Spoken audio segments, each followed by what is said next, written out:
And this is the part where humans really get in the way of all this, is like you said, we really are not in control. No. We're not. And God is ultimately got this. And our job is to submit to his will and do the things that we're empowered to do. But our own human gets in the way. Well, I think a lot of our need for control is really a lack of trust in God. And we can sit here all day and say, I trust God. Oh, yes, I trust the Lord. But do you really? Because we can say that all day, but then what we think and what we say and what we do speak otherwise. And so I think that's where we have to get really honest with God and be like, God, do I truly trust you in this situation? Am I truly trusting you in my marriage? Am I truly trusting you with my kids? Am I truly trusting you with my finances, with my health? Your blended family has a 100% chance of success when you do it God's way. We're Blended Kingdom Families, and we want to provide biblical resources to heal and restore families with a message of hope for the next generation.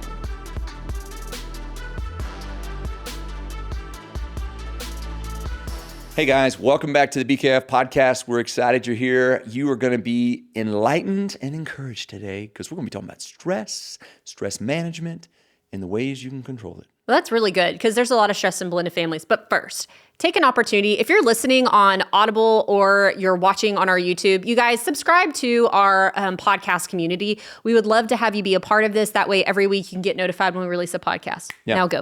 All right, let's talk about stress. Let me give you a definition. Stress is a physical manifestation of our own lack of confidence in our ability to control a desired outcome. Right, because we actually have no control. We don't. The Lord But we does. think we do. What we think we do, yes. We think that we have control. And therefore, I'll give you a good example. Like, I'm not stressed about my ability to stand up here in a second because I'm fully confident and capable I can stand up. Yeah. Now, am I stressed about something with our kids and something that's going on in their lives that I have no control over? Yes, that's stressful. And so we have a physical manifestation of that. Causes physical, heart palpitation. There's all kinds of things stress does. But we have to understand, and this is the part where humans really get in the way of all this, is like you said, we really are not in control. No. We're not.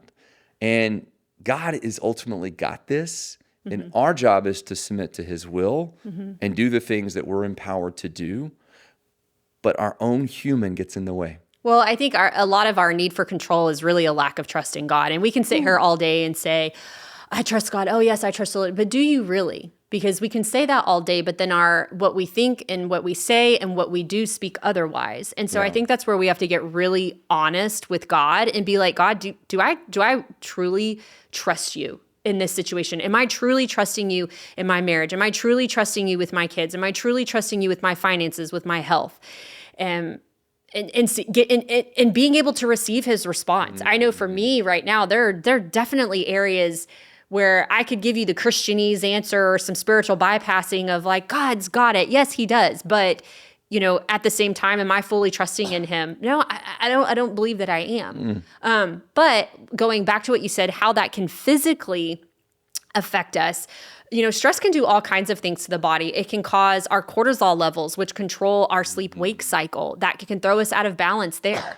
It can cause us to, like you said, have heart palpitations, blood pressure issues.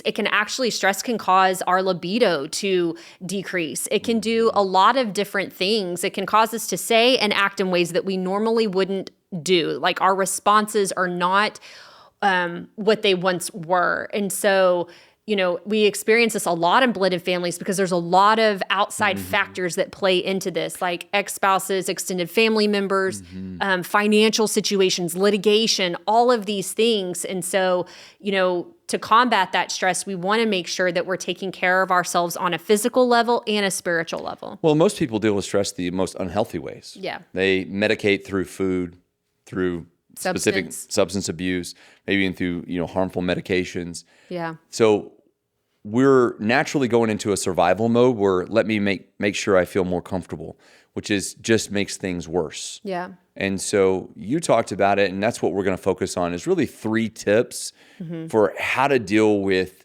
stress. Yeah. How do we deal with that? Yeah. How do we function practically? Because I want want to say one more thing before I tell you this. One of the things about not trusting God is also not trusting what he's saying to us through his word. Yeah. Because it's not just about this manifestation of saying, God, you've got it, I've got to do nothing. Yeah. That's not necessarily trusting God, just sitting in a chair by yourself, not doing anything. It's trusting what he says through his word about what we're supposed to do. Yeah. When he says that. Yeah. And so really what we want to talk about are 3 tips. Number 1 is increasing the value of your spiritual intimacy with God as it relates specifically to your stress. Last night I was reading to the boys, and I was reading in John, I think it was John 14, and he was talking about, bring your concerns to me in my name and I will grant them. Mm-hmm. Bring all of your concerns to me in my name and I will grant them. Mm-hmm. And we do this individually, and we also do this in our marriage when we pray together. We bring our stressors to him, and increasing our spiritual intimacy with the Father is going to naturally decrease our stress levels. Yeah. It's going to naturally fall in line with what he tells us to do scripturally when it relates to stress. James 2 came to mind whenever you said that. And it was, let me see here. It's James 2:17 through 19. It says, in the same way, faith by itself is not accompanied by, if it is not accompanied by action, is dead. But someone will say, you have faith, I have deeds. Show me your faith without deeds, and I will show you my faith by what I do. You believe that there is one God, good.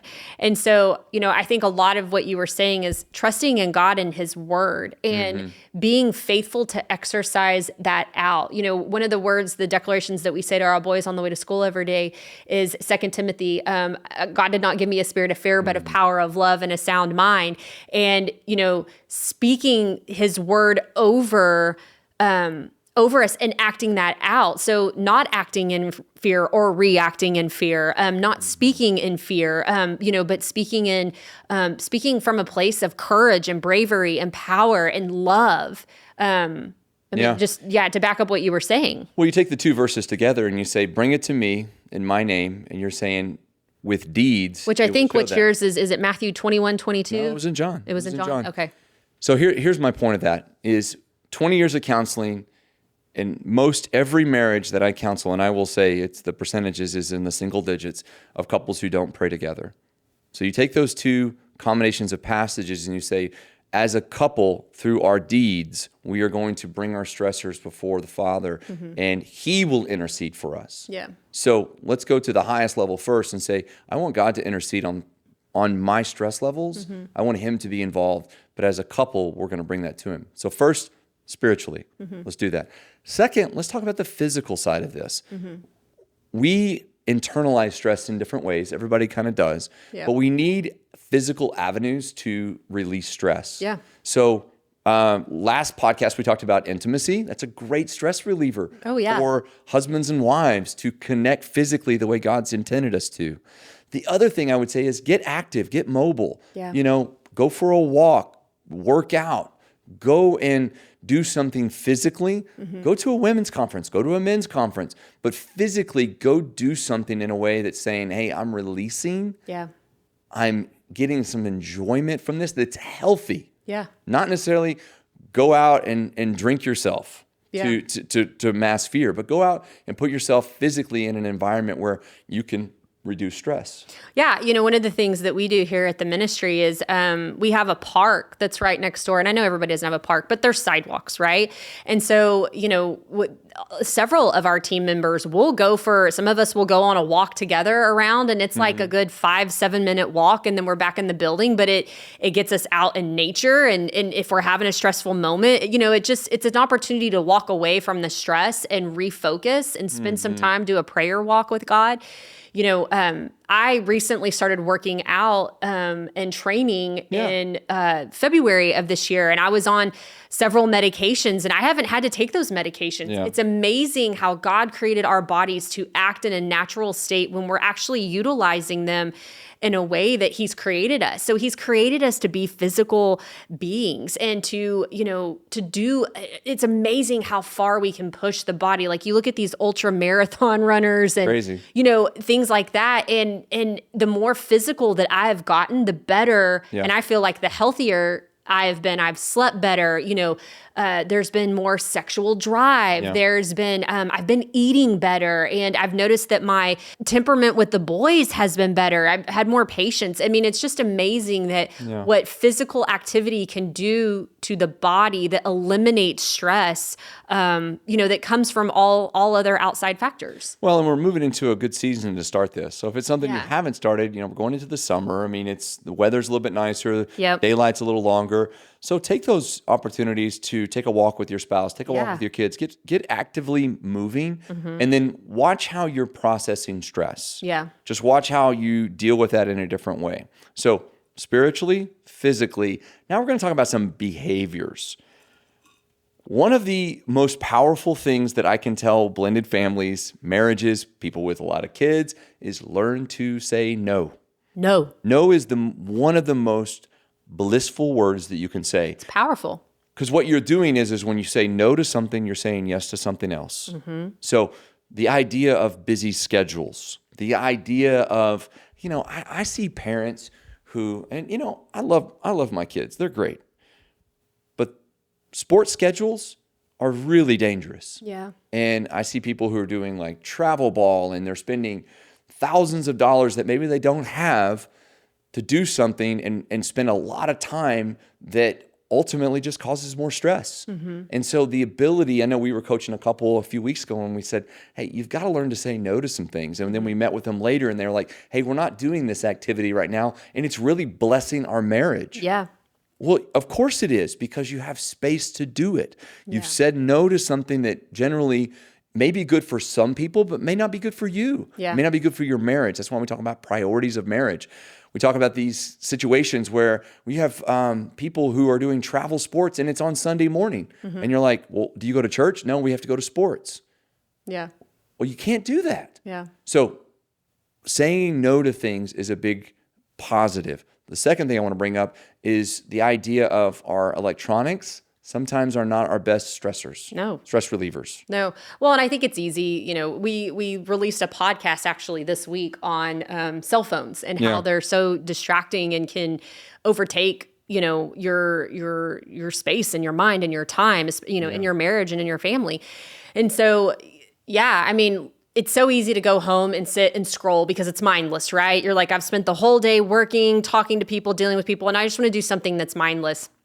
Again, I think this is where physical activity is so much better for us than sitting on a screen and just scrolling and continuing to scroll. So it's, again, setting up boundaries and parameters for yourself of what you're going to allow and what you're not going to allow, what is healthy, what is not healthy. And saying no, I've said this before, but just because it's a good thing doesn't mean it's a God thing, right? And so even if you're saying yes to things that may be good, like, oh, I'm going to go, they're asking me to lead a women's group at church this semester, like, oh, I'm serving the Lord, this is a good thing. You need to stop and ask God, is this what I need to be doing in this season? Because even though it is for the church, it doesn't mean that he's asked you to do it. It doesn't mean that he's called you to do that in this season. So this is where you have to stop and ask God, what do you want us to say yes to in this season? What do you want us to say no to and lay down? Yeah. Well, and I'm sure that you can think of, if you're sitting out here and you're listening, you're like, God, there's so many stressors in our life. And I want to do better. I just want something better. I'm just going to encourage you in this season to look at the things that you know are not good for you, that you just know. And maybe it's that, screen time. Maybe it's the lack of physical. Maybe it is the fact that you feel, responsible and to respond to every text message. And I'm going to tell you, want to hit a hot button here. Blended families, you don't have to respond to every text message you get, in terms of dealing with ex-spouses and how stressful that is. No response is a response. But ultimately, we want you to move in a direction that's healthy. So if you've listened to this podcast and you're like, I'm ready to eliminate this, take an opportunity to encourage other people who may be either looking at this for the first time or maybe reading the comments. I want you to drop a comment. Tell us what you're going to lay down in this season. What stressor is not going to control you anymore? What you're going to physically or spiritually or emotionally do to reduce stressors. I want to know that in the comments. I want to look at it. I want to encourage you. We want to pray for you. Yeah. This is a great opportunity for you to take this moment and say, the next are going to be better than what I've had before. Yeah. And, just those practical ways of trying to eliminate the stressors in life that then causes more stress. Yeah. Stress just causes stress. Yeah. So, guys, thank you all so much for joining us today. This episode on just eliminating stress. And we're going to be in prayer with you that you're going to put these things into practice and it's going to help you improve your life and your blended family. So, guys, thanks so much for being with us. Can't wait to see you next week. And don't forget to subscribe to our YouTube channel, you guys, or our Audible podcast, wherever you listen to. We would love for you to be a part of this community. Don't forget to check out the Blended Family Conference, October 5th. Early bird special tickets are on sale right now. Go to blendedkingdomfamilies.com on our events page. Get those early bird pricing tickets for either online or in person before the end of May. That's when early bird pricing will end, is at the end of May. And if you're in need of coaching, we provide that too. But we hope you all have a blessed and wonderful day. Take care. Hey friends, so glad you were here with us today, and I hope you enjoyed today's episode. You can find more resources from Blended Kingdom Families at blendedkingdomfamilies.com. Join us again next time as we talk about more blended family topics. Be blessed in all that you do, and remember, nothing will be impossible with God.